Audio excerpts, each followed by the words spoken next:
Retomando a leitura da Lei 14.133, hoje os artigos lidos serão os artigos 7º a 18, sendo que os mais importantes são o 7º, o 8º e o 17. Portanto, capítulo 4 dos agentes públicos. Artigo 7º. Caberá à autoridade máxima do órgão ou da entidade, ou a quem as normas de organização administrativa indicarem, promover a gestão por competências e designar agentes públicos para o desempenho das funções essenciais à execução desta lei, que preencham os seguintes requisitos. Inciso 1. Sejam preferencialmente servidor efetivo ou empregado público dos quadros permanentes da administração pública. Inciso 2. Tenham atribuições relacionadas a licitações e contratos ou possuam formação compatível ou qualificação atestada por certificação profissional, emitida por escola de governo criada e mantida pelo poder público. E, inciso 3, não sejam cônjuge ou companheiros de licitantes ou contratados habituais da administração, nem tenham com eles vínculo de parentesco, colateral ou por afinidade, até o 3º grau, ou de natureza técnica, comercial, econômica, financeira, trabalhista e civil. Parágrafo 1º. A autoridade referida no caput desse artigo deverá observar o princípio da segregação de funções, vedada a designação do mesmo agente público para atuação simultânea em funções mais suscetíveis a riscos, de modo a reduzir a possibilidade de ocultação de erros e de ocorrência de fraudes na respectiva contratação. Parágrafo 2º. O disposto no caput no parágrafo 1º desse artigo, inclusive os requisitos estabelecidos, também se aplica aos órgãos de assessoramento jurídico e de controle interno da administração. Artigo 8º. A licitação será conduzida por agente de contratação, pessoa designada pela autoridade competente entre servidores efetivos ou empregados públicos dos quadros permanentes da administração pública, para tomar decisões, acompanhar o trâmite da licitação, dar impulso ao procedimento licitatório e executar quaisquer outras atividades necessárias ao bom andamento do certame até a homologação. Parágrafo 1º. O agente de contratação será auxiliado por equipe de apoio e responderá individualmente pelos atos que praticar, salvo induzido a erro pela atuação da equipe. Parágrafo 2º. Em licitação que envolva bens ou serviços especiais, desde que observados os requisitos estabelecidos no artigo 7º dessa lei, o agente de contratação poderá ser substituído por comissão de contratação formada por, no mínimo, 3 membros, que responderão solidariamente por todos os atos praticados pela comissão, ressalvado o membro que expressar posição individual divergente, fundamentada e registrada em ata lavrada na reunião em que houver sido tomada a decisão. Parágrafo 3º. As regras relativas à atuação do agente de contratação e da equipe de apoio, ao funcionamento da comissão de contratação e à atuação dos fiscais e gestores de contratos de que trata essa lei, serão estabelecidas em regulamento, e deverá ser prevista a possibilidade de eles contarem com o apoio dos órgãos de assessoramento jurídico e de controle interno para o desempenho das funções essenciais à execução do disposto nessa lei. Parágrafo 4º. Em licitação que envolva bens ou serviços especiais, cujo objeto não seja rotineiramente contratado pela administração, poderá ser contratado por prazo determinado, serviço de empresa ou de profissional especializado para assessorar os agentes públicos responsáveis pela condução da licitação. Parágrafo 5º. Em licitação da modalidade pregão, o agente responsável pela condução do certame será designado pregoeiro. Artigo 9º. É vedado ao agente público designado para atuar nas áreas de licitação e contratos, ressalvados os casos previstos nessa lei, admitir, prever, incluir, tolerar, nos atos que praticar, situações em que comprometam, restringam ou frustrem o caráter competitivo do processo licitatório, inclusive nos casos de participação das sociedades cooperativas. Estabeleçam preferências ou distinções em razão da naturalidade, da sede ou do domicílio dos licitantes, sejam impertinentes ou irrelevantes para o objeto específico do contrato. Inciso 2. Estabelecer tratamento diferenciado de natureza comercial, legal, trabalhista, previdenciária ou qualquer outra entre empresas brasileiras e estrangeiras, inclusive no que se refere à moeda, modalidade e local de pagamento, mesmo quando envolvido financiamento de agência internacional. Inciso 3. Opor resistência injustificada ao andamento dos processos e indevidamente retardar ou deixar de praticar ato de ofício ou praticá-lo contra a disposição expressa em lei. Parágrafo 1º. Não poderá participar direta ou indiretamente da licitação ou da execução do contrato do agente público de órgão ou entidade licitante ou contratante, devendo ser observadas as situações em que possam configurar conflito de interesse, no exercício ou após o exercício do cargo ou emprego, nos termos da legislação que disciplina a matéria. Parágrafo 2º. As vedações de que trata esse artigo estendem-se a terceiro que auxilia a condução da contratação na qualidade de integrante de equipe de apoio, profissional especializado ou funcionário ou representante de empresa que preste assessoria técnica. Artigo 10.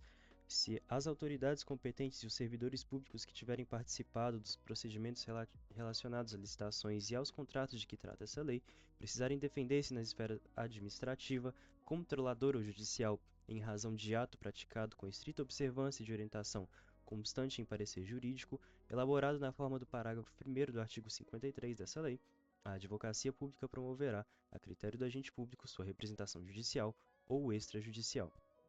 Parágrafo 1º. Não se aplica o disposto no caput desse artigo quando as provas da prática de atos ilícitos dolosos constarem nos autos do processo administrativo ou judicial. Parágrafo 2º. Aplica-se o disposto no caput desse artigo, inclusive na hipótese do agente público não mais ocupar o cargo, emprego ou função em que foi praticado o ato questionado. Das licitações. Capítulo 1 do processo licitatório. Artigo 11. O processo licitatório tem por objetivos: assegurar a seleção da proposta apta a gerar o resultado de contratação mais vantajoso para a administração pública, inclusive no que se refere ao ciclo de vida de objeto. Assegurar o tratamento isonômico entre os licitantes, bem como a justa competição. Evitar contratações com sobrepreço ou preços manifestamente inexequíveis e superfaturamento na execução dos contratos. Incentivar a inovação e o desenvolvimento nacional sustentável. Parágrafo único. A alta administração do órgão ou entidade é responsável pela governança das contratações e deve implementar processos e estruturas, inclusive de gestão de riscos e controles internos, para avaliar, direcionar e monitorar os processos licitatórios e os respectivos contratos, com o intuito de alcançar os objetivos estabelecidos no caput desse artigo, promover um ambiente íntegro e confiável, assegurar o alinhamento das contratações ao planejamento estratégico e às leis orçamentárias e promover eficiência, efetividade e eficácia em suas contratações. Artigo 12. No processo licitatório, observar-se-á o seguinte. Inciso 1. Os documentos serão produzidos por escrito, com data e local de sua realização e assinatura dos responsáveis. Os valores, os preços e os custos utilizados terão como expressão monetária a moeda corrente nacional, ressalvado o disposto no artigo 52 dessa lei. O desatendimento de exigências meramente formais que não comprometam a aferição da qualificação do licitante ou a compreensão do conteúdo de sua proposta não importará o seu afastamento da licitação ou a invalidação do processo. A prova de autenticidade de cópia de documento público ou particular poderá ser feita perante agente da administração, mediante apresentação de original ou de declaração de autenticidade por advogado, sob sua responsabilidade pessoal. O reconhecimento de firma somente será exigido quando houver dúvida da autenticidade, salvo imposição legal. Os atos serão preferencialmente digitais, na forma a permitir que sejam produzidos, comunicados, armazenados e validados por meio eletrônico. A partir de documentos de formalização de demandas, os órgãos responsáveis pelo planejamento de cada ente federativo poderão, na forma de regulamento, elaborar plano de contratação anual, com o objetivo de racionalizar as contratações dos órgãos e entidades sob sua competência, garantir o alinhamento com seu planejamento estratégico e subsidiar a elaboração das respectivas leis orçamentárias. Parágrafo 1º. O plano de contratações anual de que trata o inciso 7 do caput desse artigo deverá ser divulgado e mantido à disposição do público em sítio eletrônico oficial e será observado pelo ente federativo na realização de licitações e execução dos contratos. Parágrafo 1º. Parágrafo 2º. É permitida a identificação e assinatura digital por pessoa física ou jurídica em meio eletrônico, mediante certificado digital, emitido em âmbito da infraestrutura de chaves públicas brasileira. Artigo 13. Os atos praticados no processo licitatório serão públicos, ressalvadas as hipóteses de informações cujo o sigilo seja imprescindível à segurança da sociedade e do Estado, na forma da lei. Parágrafo único. A publicidade será diferida quando o conteúdo das propostas até a respectiva abertura, quanto ao orçamento da administração, nos termos do artigo 24 dessa lei. Artigo 14. Não poderão disputar a licitação ou participar da execução do contrato, direta ou indiretamente, o autor do anteprojeto, do projeto básico ou do projeto executivo, pessoa física ou jurídica, quando a licitação versar sobre obra, serviço ou fornecimento de bens a ele relacionados. Inciso 2.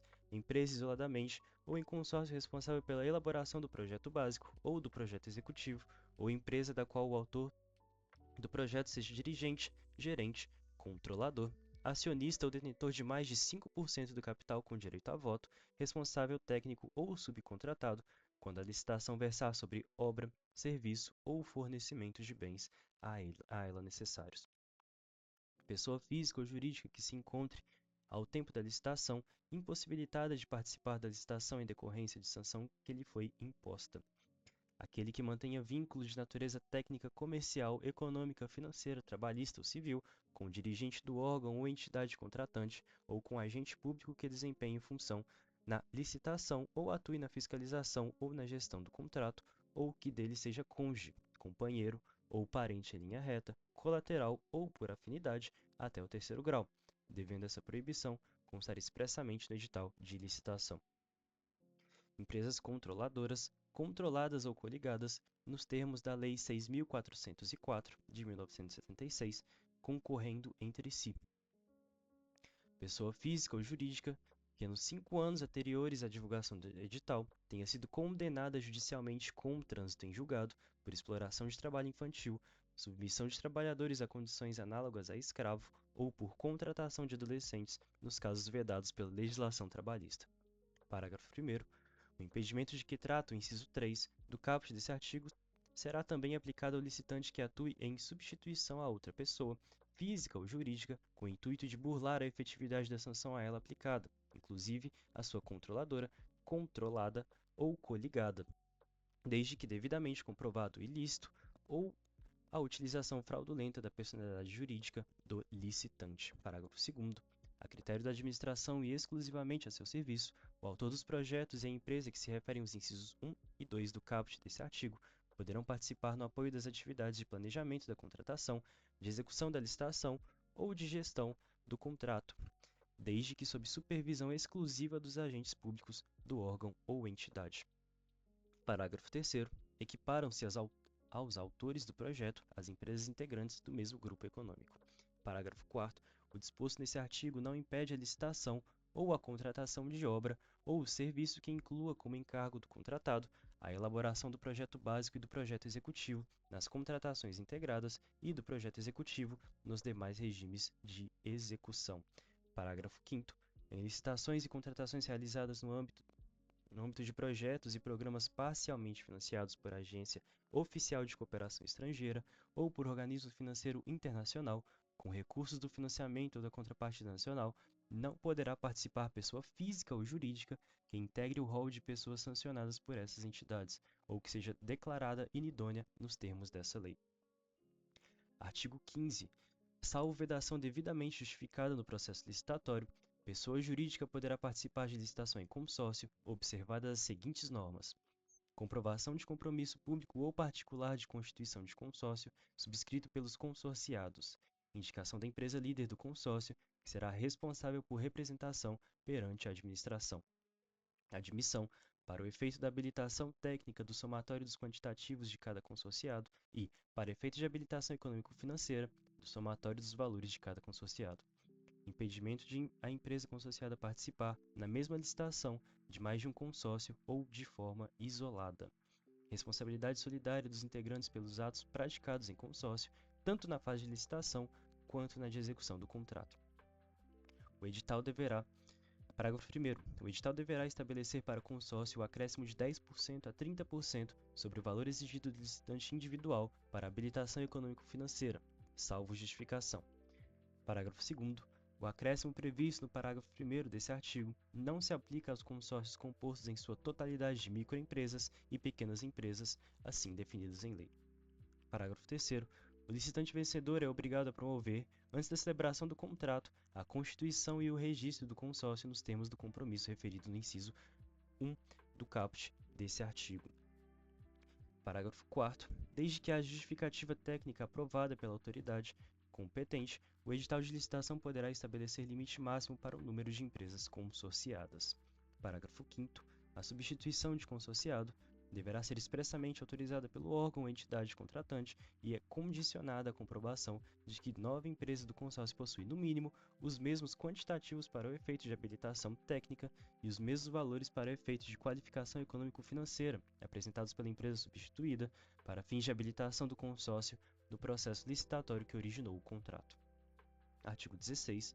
Os profissionais organizados sob a forma de cooperativa poderão participar da licitação quando a constituição e o funcionamento da cooperativa observarem as regras estabelecidas na legislação aplicável, em especial a Lei nº 5.764 de 71, a Lei nº 12.690 de 2012 e a Lei Complementar 130 de 2009. A cooperativa apresentar demonstrativo de atuação em regime cooperado, com repartição de receitas e despesas entre os cooperados. Quando o cooperado com igual qualificação for capaz de executar o objeto contratado, vedado a administração indicar nominalmente pessoas. O objeto da licitação referir-se, em se tratando de cooperativas enquadradas na Lei 12.690 de 2012, a serviços especializados constantes no objeto social da cooperativa a serem executados de forma complementar à sua atuação. Artigo 17. O processo de licitação observará as seguintes fases, em sequência: preparatória, divulgação do edital de licitação, de apresentação de propostas e lances, quando for o caso, de julgamento, de habilitação, recursal e de homologação. Parágrafo 1º. A fase referida no inciso 5 do caput desse artigo poderá, mediante ato motivado com explicitação dos benefícios decorrentes, anteceder as fases referidas nos incisos 3 e 4 do caput desse artigo, desde que expressamente previsto no edital de licitação. Parágrafo 2º. As licitações serão realizadas preferencialmente sob forma eletrônica, admitida a utilização na forma presencial, desde que motivada, devendo a sessão pública ser registrada em ata e gravada em áudio e vídeo. Parágrafo 3º. Desde que previsto no edital, na fase que se refere ao inciso 4 no caput desse artigo, o órgão ou entidade licitante poderá, em relação ao licitante provisoriamente vencedor, realizar análise e avaliação da conformidade da proposta, mediante a homologação de amostras, exame de conformidade e prova de conceito, entre outros testes de interesse da administração, de modo a comprovar sua aderência às especificações definidas no termo de referência ou no projeto básico.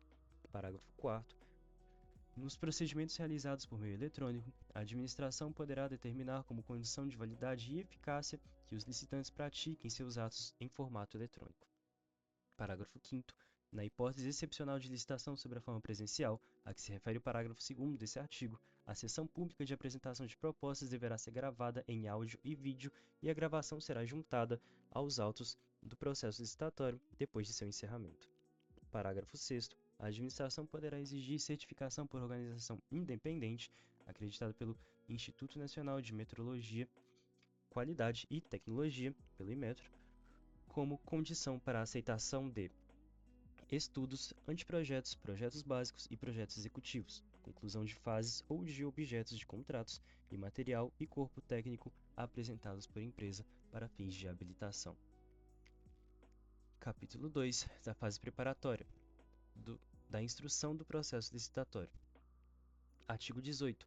A fase preparatória do processo licitatório é caracterizada pelo planejamento e deve compatibilizar-se com o plano de contratações anual de que trata o inciso 7 do caput do artigo 12 dessa lei, sempre que elaborado, e com as leis orçamentárias, bem como abordar todas as considerações técnicas, mercadológicas e de gestão que podem interferir na contratação, compreendidos a descrição da necessidade da contratação fundamentada em estudo técnico preliminar, que caracterize o interesse público envolvido, a definição do objeto para o atendimento da necessidade, por meio de termo de referência, anteprojeto, projeto básico ou projeto executivo, conforme o caso, a definição das condições de execução e pagamento das garantias exigidas e ofertadas e das condições de recebimento, o orçamento estimado, com as composições dos preços utilizados para sua formação, a elaboração do edital de licitação, a elaboração de minuta do contrato, quando necessária, que constará obrigatoriamente como anexo do edital de licitação, o regime de fornecimento de bens, de prestação de serviços ou de execução de obras e serviços de engenharia, observados os potenciais de economia de escala. A modalidade de licitação, o critério de julgamento, o modo de disputa e a adequação e a eficiência da forma de combinação desses parâmetros, para os fins de seleção da proposta apta a gerar o resultado de contratação mais vantajoso para a administração pública, considerado todo o ciclo de vida do objeto. A motivação circunstanciada das condições do edital, tais como justificativa de exigências de qualificação técnica, mediante indicação das parcelas de maior relevância técnica ou valor significativo do objeto, e de qualificação econômico-financeira, justificativa dos critérios de pontuação e julgamento das propostas técnicas nas licitações com julgamento por melhor técnica e preço e justificativas das regras pertinentes à participação de empresas em consórcios. A análise dos riscos que possam comprometer o sucesso da licitação e a boa execução contratual. A motivação sobre o momento da divulgação do orçamento da licitação, observado o artigo 24 dessa lei. Parágrafo 1º. O estudo técnico preliminar a que se refere o inciso 1 do caput desse artigo deverá evidenciar o problema a ser resolvido, a sua melhor solução, de modo a permitir a avaliação da viabilidade técnica e econômica da contratação e conterá os seguintes elementos: a descrição da necessidade de contratação, considerando o problema a ser resolvido sob perspectiva do interesse público, a demonstração da previsão de contratação no plano de contratações anual, sempre que elaborado de modo a indicar o seu alinhamento com o planejamento da administração, os requisitos da contratação, as estimativas das quantidades para a contratação, acompanhadas das memórias de cálculo e dos documentos em que lhe dão suporte, que considerem interdependências com outras contratações de modo a possibilitar a economia de escala. Levantamento de mercado, que consiste na análise das alternativas possíveis e justificativa técnica e econômica da escolha do tipo de solução a contratar. A estimativa do valor da contratação, acompanhada dos preços unitários referenciais, das memórias de cálculo e dos documentos que lhe dão suporte, que poderão constar do anexo classificado se a administração optar por preservar o seu sigilo até a conclusão da licitação. A descrição da solução como um todo, inclusive das exigências relacionadas à manutenção e à assistência técnica, quando for o caso. Justificativas para o parcelamento ou não da contratação. Demonstrativo dos resultados pretendidos em termos de economicidade e de melhor aproveitamento dos recursos humanos, materiais e financeiros disponíveis. Providências a serem adotadas pela administração previamente à celebração do contrato, inclusive quanto à capacitação de servidores ou de empregados para a fiscalização e gestão contratual, contratações correlatas e interdependentes, descrição de possíveis impactos ambientais e respectivas medidas mitigadoras, incluídos os requisitos de baixo consumo de energia e de outros recursos, bem como a logística reversa para o desfazimento e reciclagem de bens e refugos quando aplicável. O posicionamento conclusivo sobre a adequação da contratação para o atendimento da necessidade a que se destina. Parágrafo 2º. O estudo técnico preliminar deverá conter ao menos os elementos previstos nos incisos 1, 4, 6, 8 e 13 do parágrafo 1º desse artigo, e que, quando não contemplar os demais elementos previstos no referido parágrafo, apresentar as devidas justificativas. Em se tratando de estudo técnico preliminar para a contratação de obras e serviços comuns de engenharia, se demonstrada a inexistência de prejuízo para a aferição dos padrões de desempenho e qualidade almejados, a especificação do objeto poderá ser realizada apenas em termos de referência ou em projeto básico, dispensada a elaboração de projetos. 19. Vou parar por aqui mesmo.